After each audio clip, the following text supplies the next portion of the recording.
Hi, Laura here from Focus Camera. Today we are here to talk to Mindy Tucker about her work in photography in the New York area, and we are going to jump right on in with equipment. What is your go-to equipment to use when you are on site at a show, and what is your go-to equipment when you're in studio? I've been shooting with just a corded flash, and I have the new Pro Photo. Oh, nice. And I really wish I could change it because I hate when people ask about it, but everyone refers to it as a shower cap. It's a thing that was made by Adorama, and I don't know if they still make them, but they called it a strobo sock. And I tried all the fancy lighting modifiers over the years, and that was the one that diffused in the way that I liked the best. And so people say, "Oh, do you know you have a chef's hat on your..." Yeah, man, I've had it a few years. That's amazing. Yeah. What kind of camera do you shoot with? Right now, it's the Canon 5D Mark III. Oh, nice. Cool. So how did you go from getting an MFA in photography to becoming the kind of beloved de facto photographer of NYC comedy? Well, for the first, I think, 4 or 5 years that I lived in New York, I call it the tyranny of 20 slides. I did what I was taught in art school, which was, create a body of work. You want to have maybe 20 things that could hang together. Then you go to a gallery and you see if they're interested, and I just banged my head on the wall for several years, working in this way of, here's a target, and I'm going to make work that is going to help me hit that target. And somewhere in like the 4th or so, somewhere around year in that, I did get a group show, and I did, have 12 pieces hanging on a wall that were all connected, and I still stand by that project. I think it was a heartfelt and good one. But when it was all over, I just hated every part of it, and it just nothing was natural. Nothing fit, and I didn't know how to proceed. And I knew that the way that I had approached things wasn't working, but I had no idea how to change or what to do. And I have a very dear friend, and she lives in Connecticut. I met her while I was in grad school. And we would just talk on the phone all the time about, how do we change this? How do we stop this? And over several conversations going on for a couple of months, we made this list of rules. And the first rule was, I was never going to apply for anything ever again. No more trying to make work for a deadline, for a grant application. No more trying to get a gallery to notice me. Stop it. But in place of the effort and the work that went into that, I did have to do something to be disciplined in my work. Sure. And I had made a website, and one of the things that I did with it was make it where I, not too great at technology, could add to it myself. That was one of the things that I asked for in the design. Make it where I can add photos. And so we made this rule that it didn't have to go with anything. It didn't have to be part of a project, but I had to add at least one photo to at least one section of the website every week. Now, at the time, my website had 15 visits a month. It was probably my mom, But the rule was, I just had to shoot something. Gotcha. And I also had to go through the process of editing it and putting it on the website. And just to sort of keep me like like afloat and kind of thinking as an artist, because I had like a day job as a secretary at the time. Which is soul sucking always. Yeah. So while that was going on, my best friend from high school started a comedy show. Cool. And she started the comedy show at this place called Rafifi, which was on 1st Avenue and 11th. And I've always lived off the L. And so when she asked me if I would come and take pictures, I was like, oh, this is great. It's convenient. I can see my friend. And I'm also meeting my rule of I'm shooting something and I'll have to edit it. And so just in this place of being lost and trying to figure it out, you know, at least you're nurturing a friendship, you know? Absolutely. And so that was how I started doing her show regularly. And then it just snowballed out of control. And here we are. Yeah. Years later. Yeah. That's amazing. That's such a positive base to a career. Because as you said, it can be very, very rigid. And that rigidity, I think, would quash creativity. So it's incredible that you found a way kind of around it that's based in something so positive. That's nice. Yeah. Yeah. So do you have a different approach, I would imagine, to capturing someone's kind of vibe in studio versus during a show? What is your kind of different approach there? At a show, I'm always taking a lot of things into account. So it really depends on the performer. Gotcha. So some performers before the show, they've already rehearsed whatever they wanted to. They've gone over notes on the way over. They're almost bored. And for some performers, that time between when they get to the venue and they go on stage, they would love to do anything. And so they would love to do a little mini photo shoot and just have something that's like distracting and passing the time.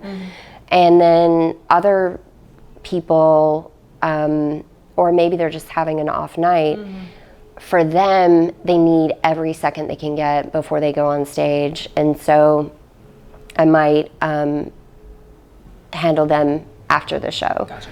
And then I try, when we're at a show, to just work as quickly as possible, because a lot of people are trying to fit in 2 or 3 shows in a night. And so you really just want to, like, I call it taking attendance.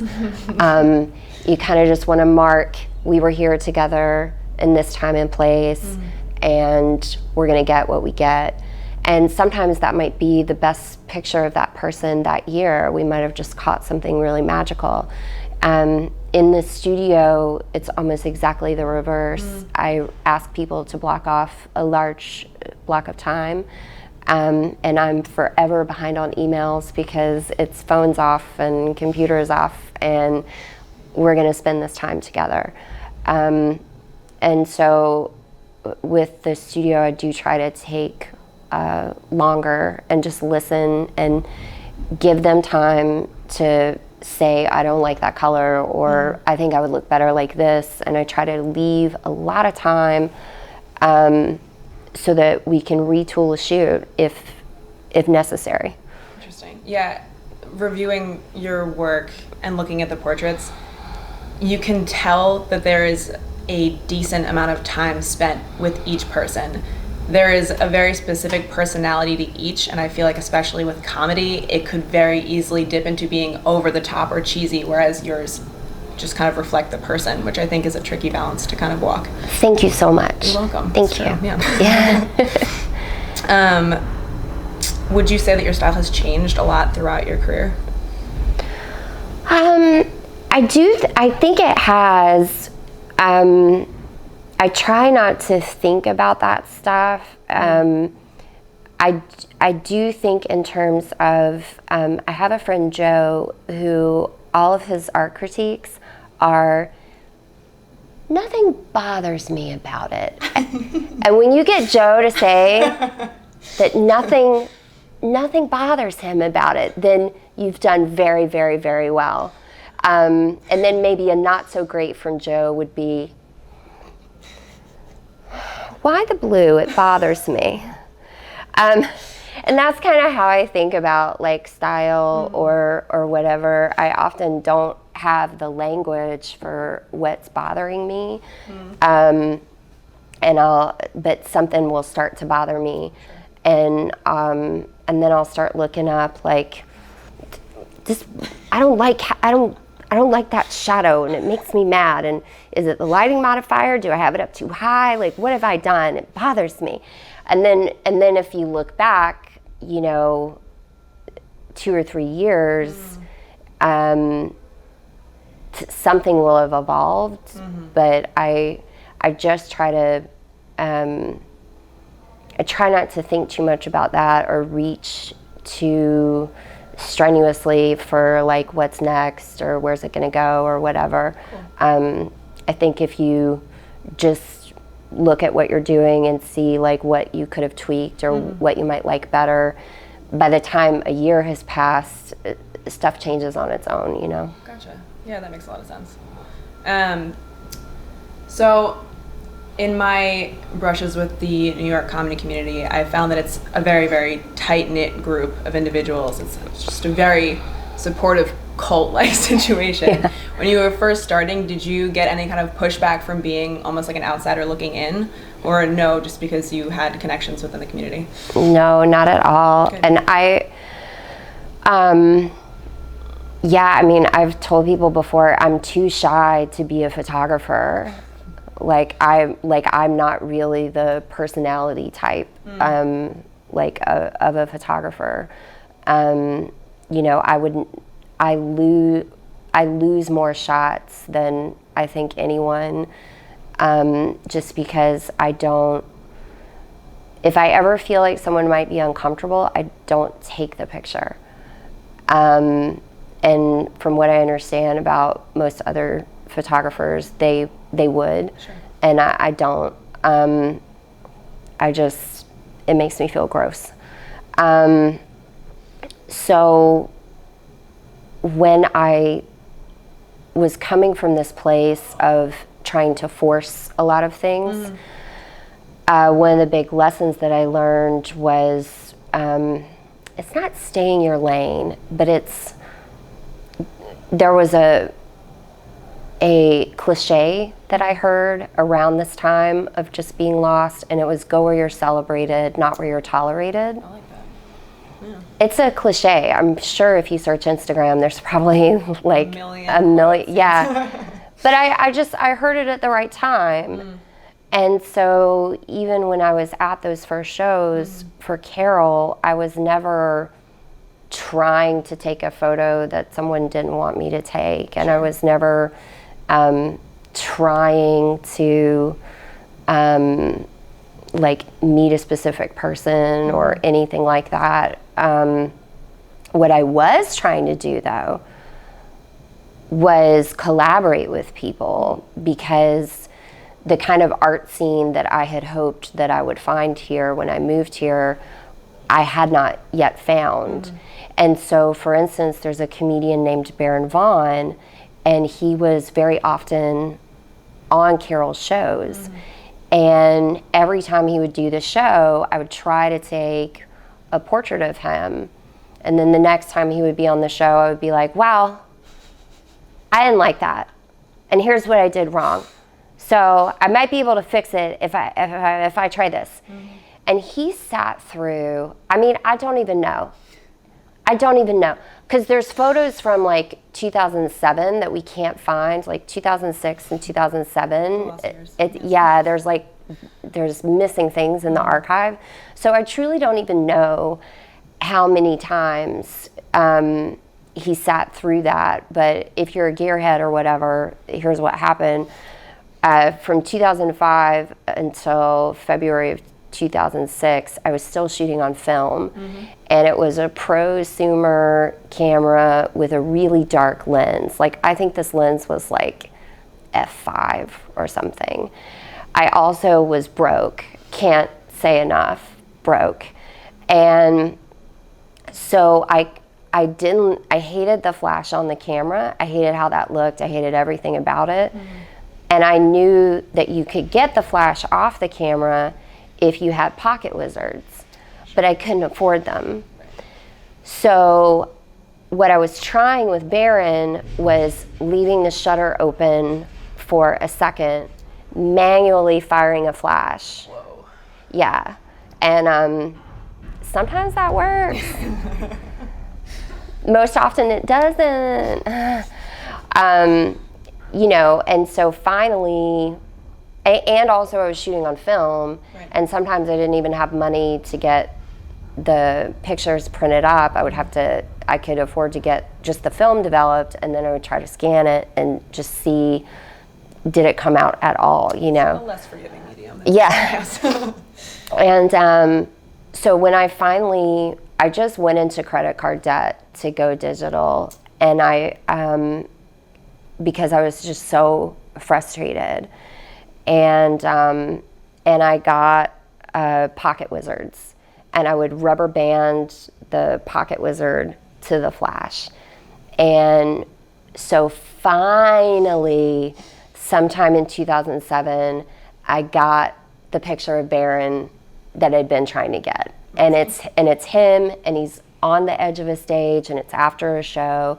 And finally, we've got off-camera flash and a good exposure, and also it's in focus.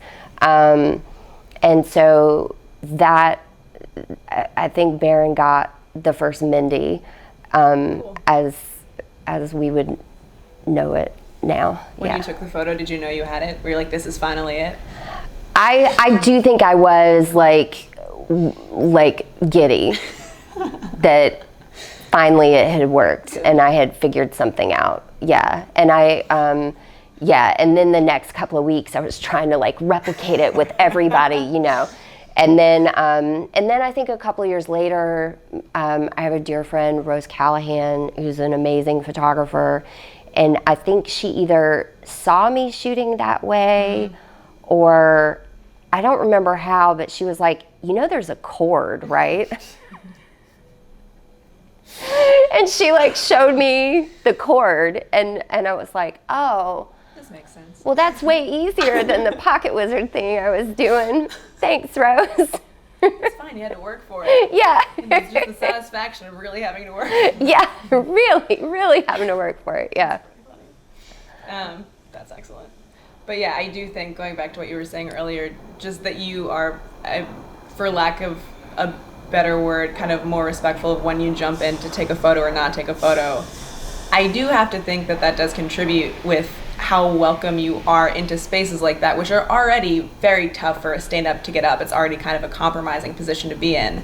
So to actually also be considering somebody who might be taking unflattering photos of a bad set, like that's gonna kind of out of yourself. Yeah, I have no interest in that, you know, and I'm there as a cheerleader. You know, I'm not there for dirt. I'm not there to embarrass anybody. I'm there because I remember that phase of being an artist that was incredibly difficult, and I'm there to be like, hey, I see you, and you know, you might not have gotten this one, but you'll get the next one. It's okay. And so there's a place in the world for you know, other kinds of photography, but it's not me, and it's not this situation. Gotcha. Yeah. What is your favorite part of your job, would you say? Oh gosh, well, you're allowed to have more than one if you want. Yeah, I mean, I love, I'm at a very fortunate and really cool moment in that a lot of people that I started out with, they might be doing big tours now, they're doing record covers, they're doing billboards, and so like recently I shot the half hours for Comedy Central. Nice. And that was just an amazing experience. Everybody at Comedy Central, everybody with the production company, like everything was just, it was a dream. And one of the things that we did was we had a portrait studio as, you know, part of the weekend of doing the half hours.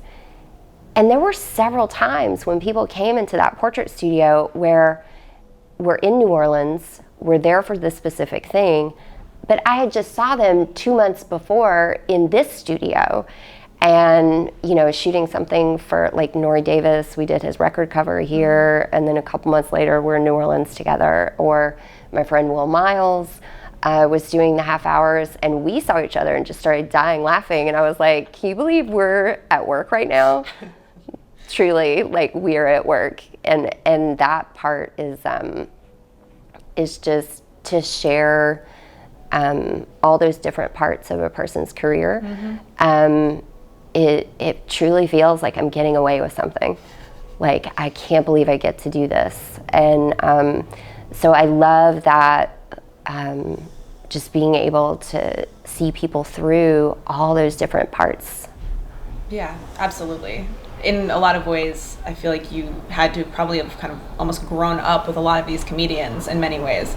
And I also think that there's a lot of parallels in photography and comedy in terms of the fact that once you make it, you kind of make it, but before then, it is just so much sludging along and being broke and trying to get everything done within a certain amount of time, within a certain budget.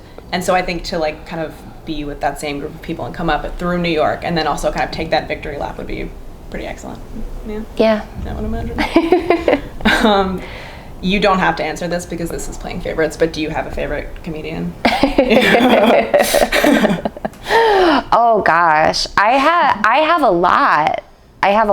Great. Joe Pera. Okay. Joe Pera will actually make me snort laugh because I might not see a Joe Pera joke coming. He's also just an incredibly nice person. Like, that's just genuine. Joe Firestone. You just don't know what she's going to make the audience do. I've seen her make an entire audience close their eyes, and she's just delightful. But I do have a lot of favorites. That's why I keep doing it, I would imagine it's an occupational hazard, yes. Yeah. When you watch that much comedy. Yeah, but I do have the industry disease of it is hard for me to actually laugh. Yeah. Yeah. Like, so there's certain people like Roy Wood Jr. There's a lot of out of focus pictures of Roy Wood Jr. Because he will make me laugh, and I will like shake the camera.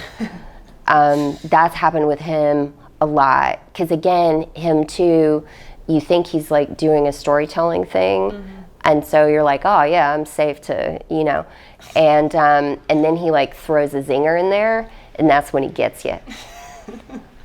Yeah. Oh, that's excellent. Yeah, that is one of my favorite comedian traits. I have a few friends that are stand-ups, and after a show, they'll just be deadpan the entire time, and then they'll look over and be like, that was a really excellent set. Was it? I never would have known. The look on your face this entire time. Incredible.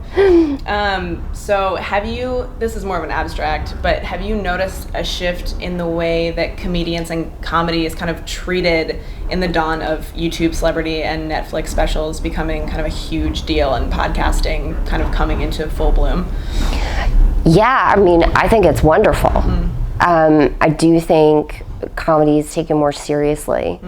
And that's really cool because that means my friends pay their rent. Yes. Yeah. That's what you want. Yeah. Is there a specific, like, you've been to every show, you've been to every venue, where should we be going to see shows? Oh, that's a good question.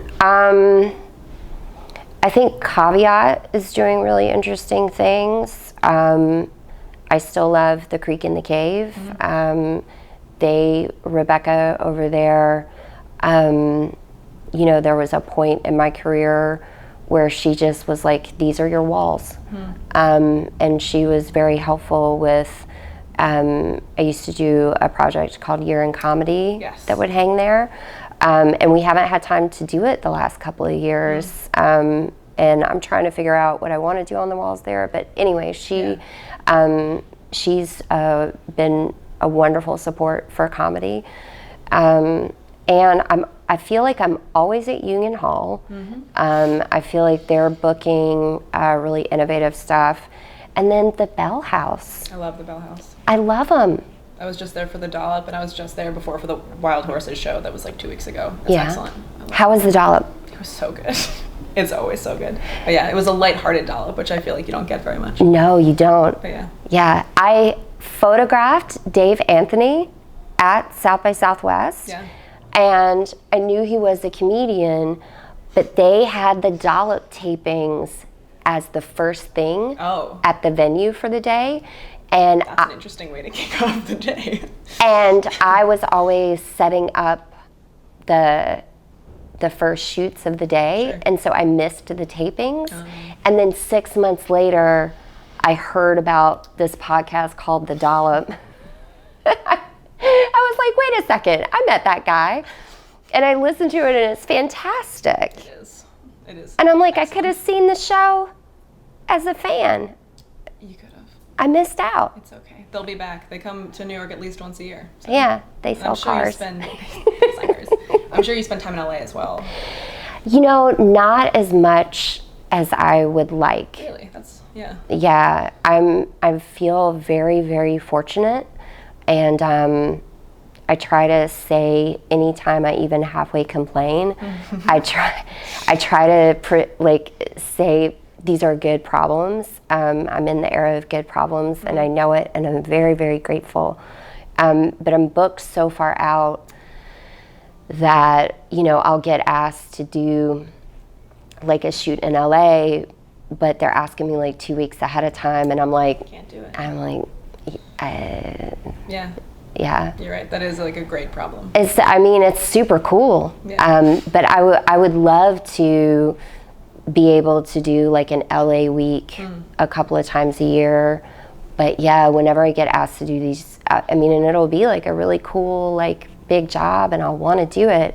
But yeah, they're asking me not soon enough, and I can't. Yeah. You'll get out there. Yeah. There will be a perfect like moment of time, I'm sure of it, where you'll be able to jump in. Yeah, I hope so. Because I'd like to see my friends out there, you know? So many people have moved out there, and I would love to just, you know, shoot for 4 days and see friends for 2 or something like that. I feel like that's the move, is New York to LA. Yeah. It's a shame. I keep losing friends to LA too. Like, what are you doing? And I'm so happy for them, because they're making wonderful things, but I'm also like, bye. Bye.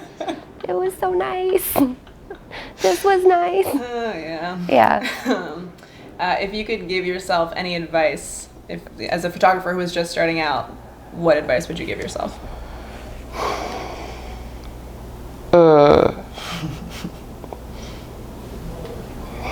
That's a really great question. Thank you. I do feel like every interview I've ever done, I have tried, like my big life lesson, the thing that turned my whole life around, was stop trying to be a thing that already exists. Stop it. Yeah. Stop it. If you have some goal up on your wall of like a specific artist or a specific career, that career's already been done. Look around for who is your friend Carol who is doing a thing and they need your help. And you can, like, where is that in your community? Where is that in your friend group? Where's the place where your skills are needed and you're also going to be able to grow and change? Because I think the number one thing, and I get why this happens, but I think the number one thing that art school does to you is they're trying to set you up so that you become good at making a plan. And there's a lot of value to that. But being an artist is a very weird thing to do with your life. Sure. And there is an element of kind of listening to the universe that is necessary. And that little magical part, I think it gets drilled out of you when you're in school and you sort of turn into like I must look like this. And I think it's possible that people miss maybe their best path because they're so consumed with the thing that they must do or must be. And I just think, for me, the whole entire turning point of my whole entire life was let go, try to establish some sort of artistic flow, just be in some sort of artistic practice. So the let go part is important, but establish something that's for you, that's just your artistic discipline. And do that for a while before you start declaring, you know, that you're the next whoever. Because that person is already the whoever. Right. That makes a lot of sense. Yeah. Yeah, that's excellent advice. I love that. Yeah, I agree that sometimes, especially art school, will just kind of drill that creativity out of you almost. Yeah. Also, a lot of the artists I know are not necessarily plan-minded. They're not necessarily kind of that structured in that way. So when they feel like they fail at it, they kind of give up, which is a shame. Yeah. So yeah, I think that that's spot on. Yeah. Is there any photographer's work that you do idolize, though? Like, is there anybody that you find as an inspiration? I am obsessed with my friend Amy Touchette's Instagram. I love that plug. Yeah. Have you ever seen her work? I have not, but I will now. So here's the thing. Most people shouldn't do street photography in the age of surveillance. You okay? Yeah, sure. Okay? Because we, you know, like Gary Winogrand, one of the greats, he was doing that work before all of us were photographed 24/7. I mean, you know, so I'm less interested in street photography in 2019. Yeah. It feels, for me personally, I personally wouldn't do it because there's something about, oh, we got a camera out here too, and you know, and I'm already, all the kiosks are filming me, and you know. But there are people like my friend Amy who have this empathy and this sense of light and timing, and every single photo of hers, I'm like, I wouldn't do it, but you made that into such beautiful poetry. And it's just, it's like every time I see one of her Instagrams, I'm like, damn it, Amy, I can't. I've done it again. Yeah, and my boyfriend and I will be like driving around, and one of us will go, Amy photo, when we see something in the street, and we don't take the picture, that's an Amy photo right there. Yeah. And so I would say she's a photographer that I think about every day, just walking around in New York. I see Amy photos a couple of blocks from my studio every day. I see, yeah. Yeah, we'll have to stalk her Yeah. a little bit, for sure. All right, last question. Have you ever considered doing stand-up? Oh, no. No. Not a thing? Not your thing? No. Listen, if I had $1 million and I didn't have to worry about rent, I would paint in my studio. I would do laps at the pool, and you people would never see me. Yeah, I respect that. That makes sense. I love that is your takeaway, though, after watching stand-ups for this entire amount of time, being like, no, absolutely not. Absolutely not. Yeah. And also, I mean, it's such a beautiful, amazing skill set, and I have so much respect for it that I would never, ever think that I could do it. They make it look easy, but that's what a true professional does. Yeah. Absolutely. It's not. It's incredibly difficult. No way. I love that. And on that note, it was really, really lovely talking with you. Thank you so much for sitting down and chatting. Yeah, Appreciate this it. was great. Yeah. Thank you.